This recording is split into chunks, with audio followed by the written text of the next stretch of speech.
Right now, the puffers. That food was, that was great. And we're stuffed puffers. If you didn't get it, I'm sorry, we had to eat your portion. After a while, it gets so tough, you gotta eat standing up, you know. It's too much pressure sitting down. There's no room to sit down. Oh yeah, well, we're glad to be back at Delray Beach, home of the Pythons. Anyway.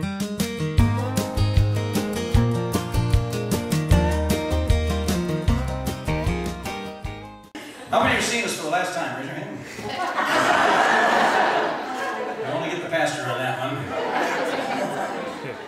Oh, yeah. Well, you know, we've been married forever. And she didn't know if she married a poor musician. And not too many rich musicians around, you know. I mean, she hit the real big time. And, you know, but I remember when we went on our honeymoon. Remember our honeymoon? Unforgettable, wasn't it? Yeah, it was. We wanted to go to Niagara Falls, but we couldn't afford it. So we just got in the truck and drove real slow through the car wash. That's my husband. Yeah. Oh, these kids are so excited up front.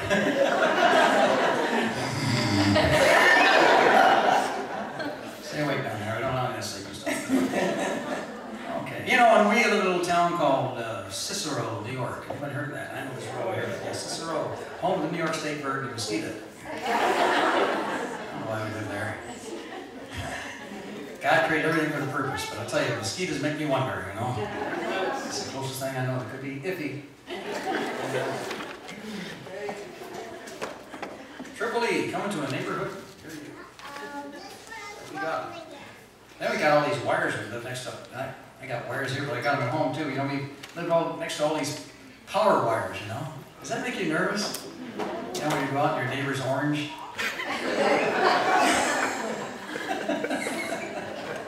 It's orange colored, you know. Glow in the dark. Yeah. We don't even have a Christmas tree because our neighbors light up the whole neighborhood. Anyway, here's a little song that reminds me of upstate New York in the wintertime. 35 inches of snow in Fulton recently. Can you imagine? 35 inches, that's more than Colorado got. But anyway, Darleen, she said, why don't you buy me a nice winter coat? Because I'm poor. Don't do that. She started digging deep, you know. She says, well, what kind of dental insurance you got? I said, chew on the side that don't hurt. My dental insurance. Well, it all worked out. I couldn't afford the coat, but it all worked out. Would you like to hear the story? Yes. Something to do. Oh, yeah. Okay. Yes, the camera's rolling. Hi, Mom. You're not Mom.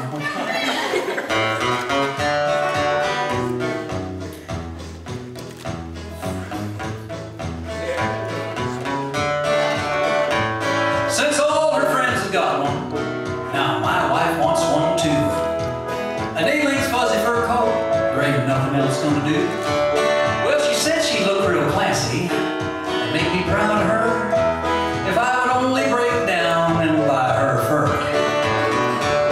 Well, I got the kind of thinking I was gonna sling that kind of deal. Lord knows I can't afford it, and I'm too afraid to steal. But the problem finally solved itself like a bolt out of the blue. It just jumped right out in front of me on Highway 92. That big old German Shepherd, my car he didn't see. Now he's up in doggy heaven, and his hide belongs to me. Well, for 6 weeks in the basement, I worked almost every night. It was mostly trial and error, but I finally got it right. Well, I put it in a cardboard box, and I took it upstairs to her. She was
friends, come on in.